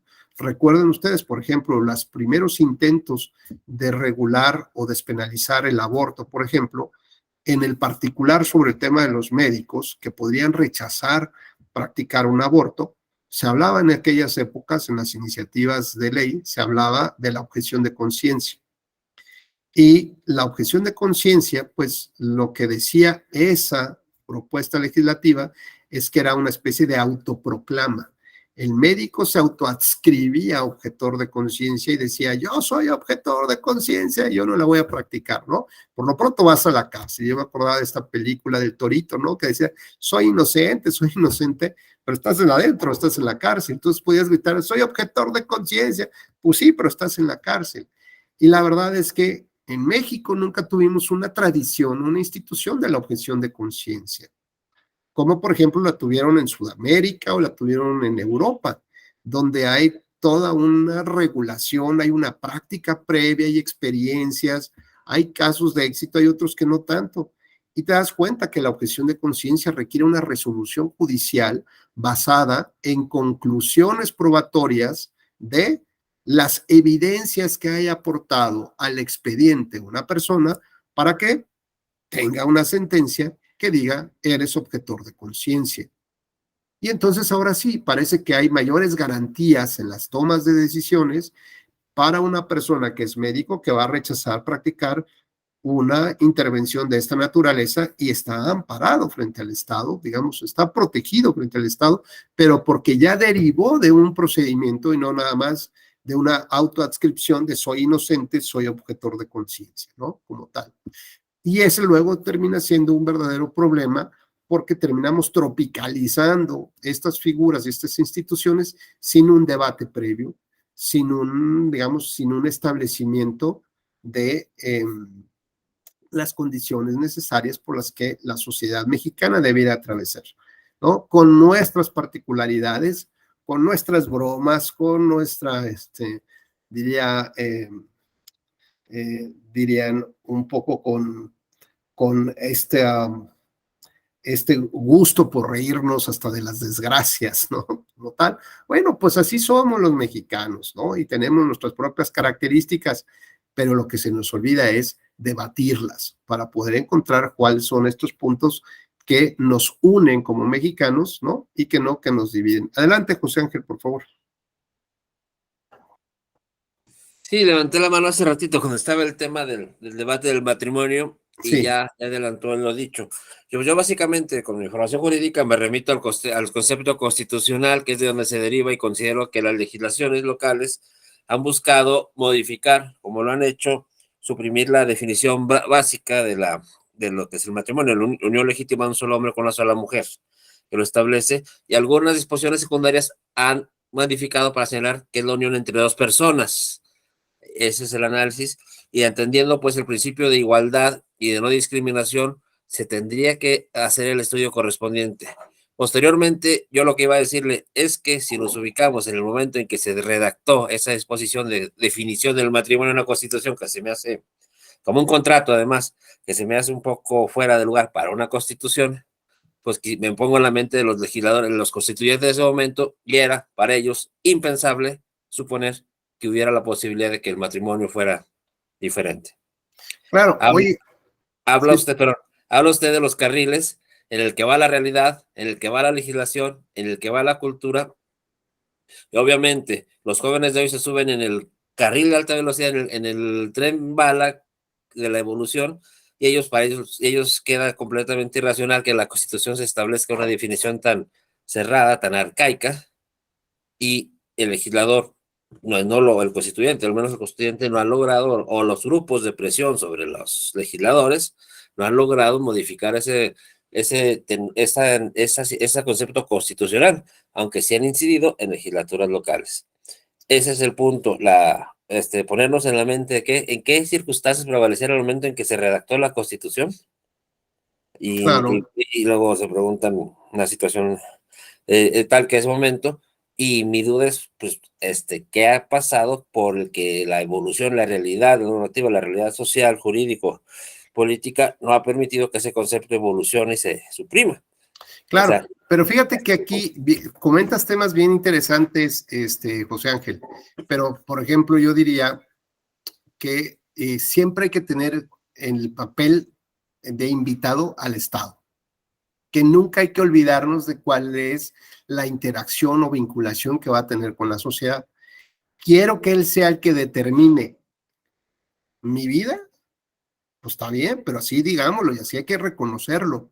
Digo, habrá casos donde tenga que intervenir, por ejemplo, para establecer estas fluctuaciones del peso, por ejemplo, o cómo se va a llevar a cabo el tema de la extracción petrolera. Estoy de acuerdo que hay cosas que le corresponden al Estado, pero cuando se trata de la vida de las personas, la torre de los derechos humanos, lo que quiero es un Estado que me diga, si ocupo mala corbata o un velo, ¿voy a ir a la cárcel? Si no vengo bien vestido, si tomo unas copas de más, es porque entonces yo estoy provocando a los hombres a que me violen o a que me maten. O sea, cuando el Estado entonces empieza a interferir en los derechos humanos, en la vida de los derechos humanos, a limitarlos de esta manera, me parece que ya tenemos que tomar otras decisiones como sociedad. Tenemos, por ejemplo, el caso en Estados Unidos, donde desde la época de los 60 se tomó una determinación en la Corte norteamericana, en la Suprema Corte, para proteger, digamos, a el tema del aborto, de la despenalización del aborto. ¿En qué sentido? En que solamente podría ser una legislación federal la que lo regulara y no los estados. Y recientemente hemos visto cómo ha cambiado esa jurisprudencia para delegarle otra vez la facultad a los estados soberanos para poder determinar sus propias leyes si permiten la despenalización del aborto, ¿no? Entonces, ¿qué pasa, por ejemplo, con todas estas argumentaciones de los derechos civiles que tuvieron tanta efervescencia en las épocas de los 60s? Pues que se supondría que nuestra sociedad ya tuvo que haber madurado de otra manera y nos están dando la libertad ahora para decidir en cada estado qué es lo que esa comunidad busca, pretende, ¿no? Con sus decisiones, hacia dónde va a ser el camino que está tomando. O acaso tal vez es que no hemos tenido una evolución, sino hemos involucionado. Pues puede ser porque, por ejemplo, pasa que en algunos países, no en caso mexicano, por cierto, hay este esquema del voto voluntario a partir de los 16 años, ¿no? Y en México ya alguien lo quiere imponer, pero les digo que solamente son temas de ocurrencias, porque en los países donde ya se permite esta especie de voto, que sea voluntario a partir de los 16, son aquellos países donde los hijos y los papás tienen conciencia clara que a partir de los 18 vas a hacer tu vida independiente. Entre los 16 y los 18, yo te ayudo para que veas cuáles son tus obligaciones, ¿no? De pago de impuestos, cómo resuelves un tema de una fuga del baño, ¿no? ¿Dónde están los plomeros? ¿Dónde tienes que ir a pagar el predial? ¿Cómo pagas el agua? En fin. Es decir, a partir de los 18, ¿no? Los papás van empujando a los hijos a salir de casa y a tomar decisiones, donde entonces dices, a ver, con lo que voy a ganar trabajando en el súper, ¿no? En la tienda tal, no me alcanza para tener una casa, una recámara y un cuarto como lo que tengo en mi familia, ¿no? No me alcanza para vivir cerca de la escuela, de la universidad. Tengo que vivir muy lejos y el costo del transporte y tengo que pasar 3 horas en el transporte para poder llegar. Es decir, empiezas a tener conciencia ciudadana de lo difícil o complejo que es la vida independiente. Sin embargo, yo tengo amigos en México, digo, yo ya rondo por arriba de los 50, pero tengo amigos en México de 40 y tantos que siguen viviendo con sus papás. Bueno, pues entonces mejor incrementemos la edad en lugar de bajarla, hay que incrementar la edad. ¿Para qué? Pues para que en lugar de ser los 18, pues sea hasta los 23, ¿no? Porque a lo mejor ahí sí ya te animas a salir de casa. Entiendo que hay muchos otros chavos desde chicos que ya se las arreglan, ¿no? Pero el grueso, ¿no? De la población o este enfoque, digamos, de broma que estoy dándole, nos implicaría justamente tratar de entender que las culturas son completamente diferentes. Y en el caso, por ejemplo, decíamos de las sentencias que liberan, digamos, de la responsabilidad a los estados para legislar sobre el aborto o no, bueno, pues ahora ya cambió en Estados Unidos. Y lo que decía nuestro compañero José Ángel, yo diría, y a lo mejor ahora resulta que es un estado protector y nos dice que desde la federación, ¿no? Desde ley federal, no pues se establece cuál es el concepto hombre-mujer. Y los estados no tienen la posibilidad de regularla. ¿Cómo por qué no? Bueno, pues podría ser. Entonces, estamos viendo que hay normas que son más proteccionistas, ¿no? Entre comillas, y no permiten justamente que la sociedad vaya tomando, vaya aleteando, ¿no? Vaya experimentando su propio camino, con lo cual nos vamos entonces centrando, digamos, ya en puntos muy concretos de la argumentación. Y una propuesta muy sencilla, pero que es muy válida, es trabajar con el esquema de Stephen Toulmin. Stephen Toulmin nos habla de que hay que seguir una serie de pasos que son relevantes para que todas las personas puedan construir buenos argumentos, ya sea un argumento en casa, en la sobremesa, en la discusión con la pareja, que a veces los hombres siempre llevamos la de perder. Las mujeres argumentan mucho mejor que los hombres y tienen memoria fotográfica de todo. Sacan los expedientes, ahí los cadáveres del closet, ahí los van sacando. La verdad es que es luego a veces encontrar argumentos y contraargumentos, como decía Julio César hace rato, también es muy divertido y es muy interesante provocarlos. Así que yo les recomiendo mucho cuáles digamos, los argumentos que maneja Stephen o los elementos que maneja Stephen Toulmin para poder llevar a cabo un buen argumento, ¿no? Y bueno, básicamente estos están relacionados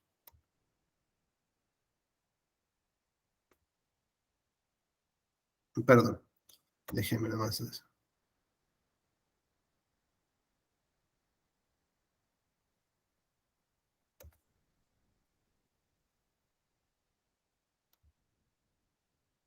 Estos están relacionados con, digamos, parte, digamos, de una pretensión, es decir, la tesis que quiere conseguir la persona, la pregunta que estás formulando como tal, si quieres saber, por ejemplo, si es correcto o no, si es justo o no, si es constitucional o no, si es válido o no, tal disposición o tal finalidad de alguna acción, por ejemplo, del Estado, ¿no? Entonces tienes que partir de ese principio. Después tienes que encontrar razones, y estas, digamos, estas razones, pues vienen a constituir como esta especie de bagaje cultural del por qué consideras que las cosas debieran ser así. Por ejemplo, si dijéramos que un policía infringió la libertad de expresión de Ana cuando ella repartía panfletos a las personas que estaban presentes en una manifestación, esa es, digamos, si digo que la policía infringió la libertad de expresión de Ana, esa es mi pretensión, y ahora tengo que construir los elementos argumentativos para llegar a una conclusión del por qué sí es correcto que la infringió o por qué no la infringió. Entonces, el argumento, digamos, la construcción argumentativa de Stephen Toulmin nos dice que tengo que encontrar, después de la pretensión, que debe de empezar, digamos, con signos de interrogación, como una pregunta, tenemos que encontrar cuáles son las razones. Y las razones normalmente responden al por qué tal cosa. Entonces, ¿por qué creo que, en términos generales, Oscar, por qué creo que sí infringió el policía la libertad de expresión de Ana? En términos generales, ¿por qué crees que sí? No conoces los hechos, pero ¿por qué crees que sí? Tal vez porque le afectó sus usos y costumbres, no sé, su definición de moral. Imagínate que tú eres la Ana, tú estás ahí repartiendo unos panfletitos ahí en una manifestación y llegan y te quitan todo. ¿Qué significaría eso? Abuso de autoridad para mí. No sabemos todavía, pero ¿por qué crees que hay una violación a tu libertad de expresión? ¿Ya lo leyeron? No, ¿verdad? Simplemente dijeron, ay, mira, ¿qué estará repartiendo? A lo mejor está repartiendo publicidad de un antro, de un restaurante, y van y te quitan tus panfletos. Sí, Stephen Toulmin, Toulmin. Stephen con PH. Pues ahí sí no, no se me ocurre un argumento. Se llama censura, Oscar. Ah, ok. ¿De acuerdo? Porque, Oiga, digamos, sí, adelante, por favor. bueno, perdón, a lo mejor me voy a salir un poquito del contexto, pero Dale. me está generando duda. Por ejemplo, en México se puede hacer eso de que, por ejemplo, un niño o un adolescente se pueda, no sé si la palabra es emancipar, algo así, como que ante la ley, como que, ¿cómo se dice? Como ser adulto, pero siendo, o sea, siendo menor de edad. Pues digamos que hay ciertas condiciones y habrá que encontrar los argumentos, habrá que encontrar justamente estas razones. Ponlo como en el argumento, en la construcción argumentativa de Stephen Toulmin. Un menor de edad puede ser considerado como adulto para la toma de ciertas decisiones. La primera razón, ¿por qué? ¿Cuál sería? ¿Por qué sí? Pues porque es un ser individual, independiente, que puede tomar decisiones, ¿ok? Porque las decisiones, ¿cómo se toman, Oscar? ¿A conciencia? En conciencia, libres de vicios, de coacciones, ¿no? ¿Y qué más? ¿Necesitas una edad cronológica? En teoría. En teoría, pero en la práctica. Pues sí, sí se necesita. ¿Y cuál es esa edad? Los 18, me vas a decir. 18. Los 18. Oye, imagínate, luego pongo un caso donde los papás se hacen responsables por los hijos menores de edad, ¿no? Normalmente, y hay disposiciones legales de esa manera. Imagínate el caso donde un chico fallece y le atribuyen la culpa a los papás por no cumplir con un deber de vigilancia sobre el chico y de no garantizarle las condiciones necesarias de salud, de vida, de alimentación, etcétera, etcétera, etcétera.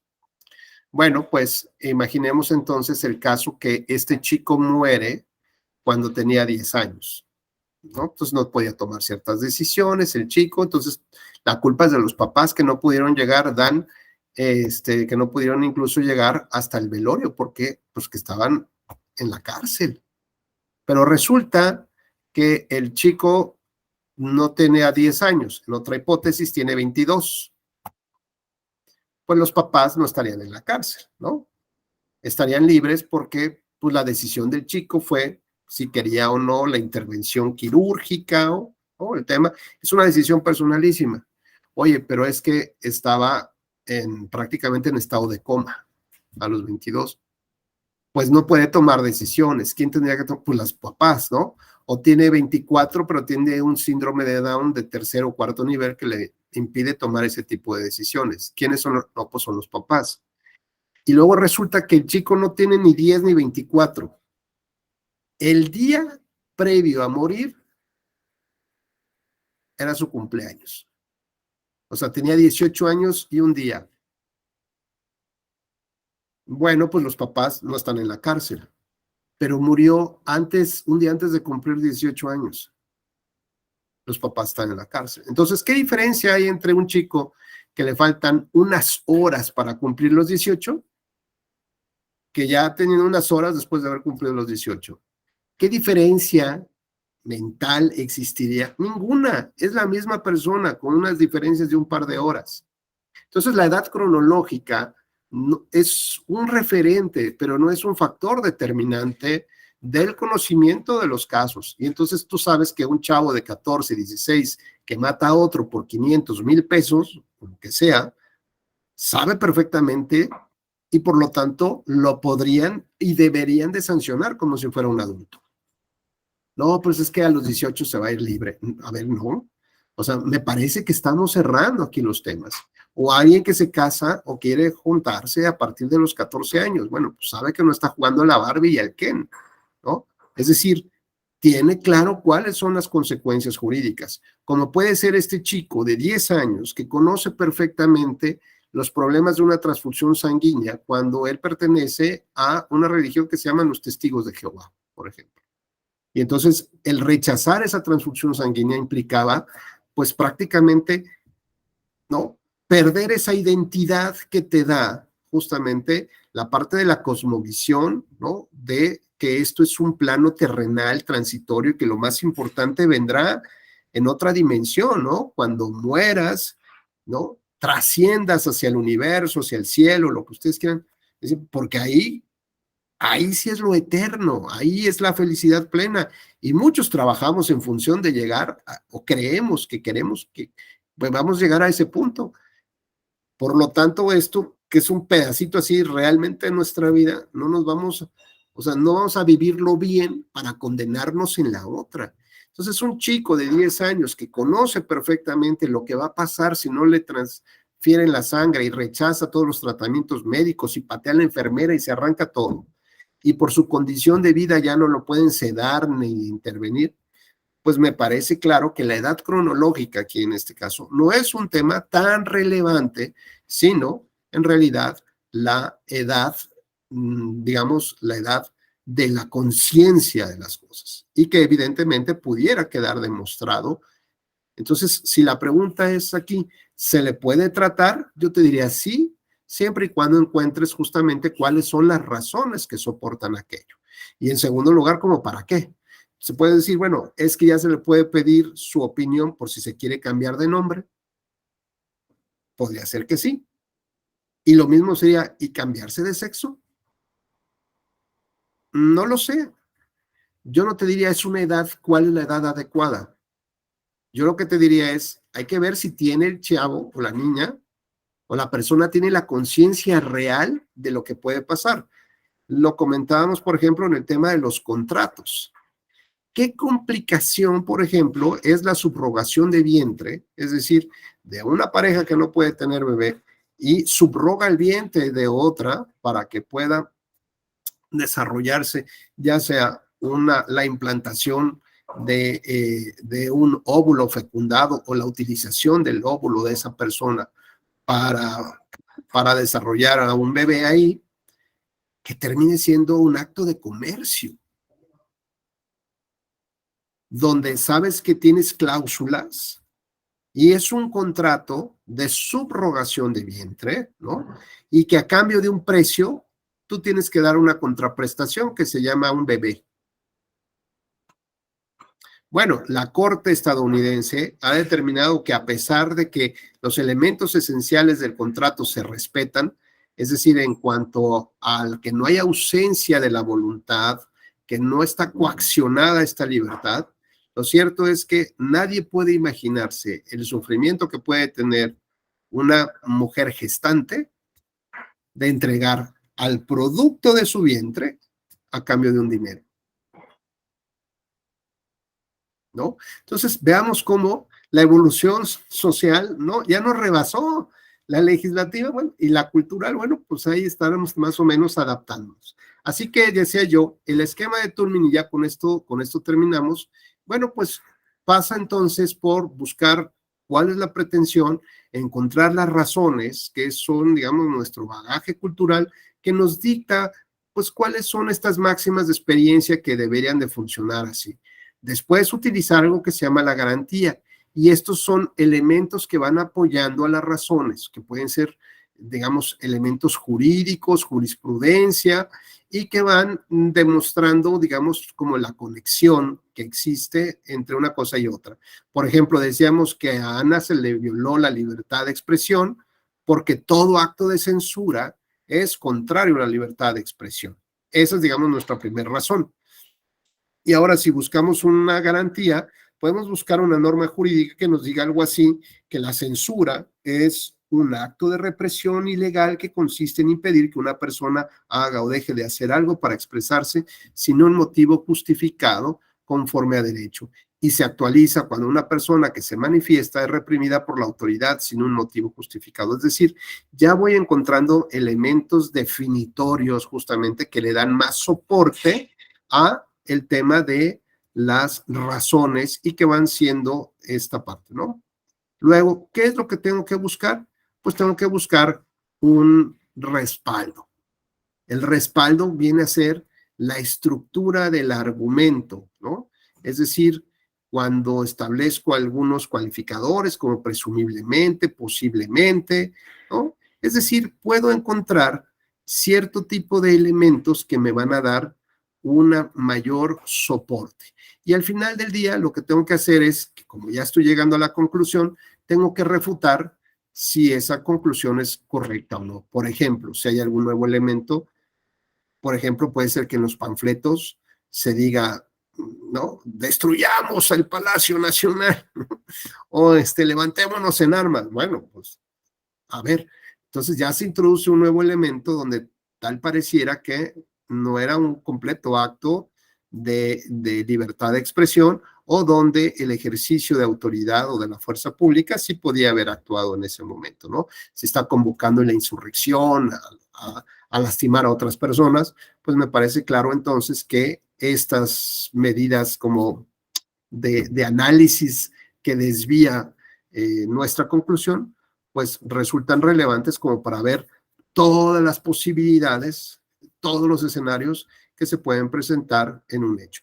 Y de esta manera, la corrección, hay muchos métodos de corrección, pero siempre es muy importante tocar la puerta dentro de la argumentación jurídica, insisto, primero para que nos ubique bien el tipo de lenguaje con el que estemos hablando y no haya confusiones, por ejemplo, entre si una mala persona puede ser un buen juez, ¿no? Porque cualquier conclusión a la que llegáramos no nos iba a llevar a ningún lado porque hablamos en dos niveles de lenguaje. Segundo, porque de donde obtenemos nosotros nuestra propia información es de nuestras experiencias y de nuestras subjetividades. Por ejemplo, ya lo vamos a ver en el caso de del juicio contra García Luna en Estados Unidos. Ya saben que eso importa mucho para México. Y creo que también pronto vendrá el otro juicio de este actor que mató a alguien en el set, no recuerdo ahorita el nombre, pero creo que ya viene muy pronto. Recuerden quiénes toman, digamos, quiénes toman las decisiones, entre comillas, en ese tipo de juicios. Es el jurado, y son expertos en derecho, son peritos, ¿no? ¿De dónde ellos obtienen, digamos, el argumento jurídico de los hechos y de las pruebas? Pues de lo que ellos son, de su conciencia social, de su comunidad, y simplemente el juez valida si esas conclusiones son, ¿no? Si todos, además, todos tienen que ser, la decisión debe ser unánime incluso. Como verán entonces, la argumentación de los hechos y de las pruebas también nos ayuda a corregir la decisión final. Por eso es que a veces decimos, ¿cómo quitamos estas subjetividades? ¿Le funcionarán a los estadounidenses el tema del jurado popular? El tema de esta forma de valorar pruebas, porque es de libre apreciación de la prueba, no es una prueba tasada, es libre apreciación, donde casi si no hay pruebas puedo condenar, porque en la visión de conjunto puedo gritar, crucifíquenlo, y todos lo van a crucificar. Pues hasta aquí dejaríamos esta charla. Muchas gracias por su gentil escucha y espero vernos muy pronto. Gracias, Jean Paul. Gusto saludarte. Dante, igualmente. Oscar, un placer como siempre. Benito, qué gusto. Julio César, muchas gracias. José Ángel. Gracias, profesor. Piedad, muchas gracias. Gracias, Dan. Pues estoy seguro que nos veremos muy pronto. Les deseo que tengan una excelente jornada. Igualmente, que esté bien. Gracias, profesor. Gracias. Muchas gracias, buenos días. Buen día, hasta luego. Gracias, buen día.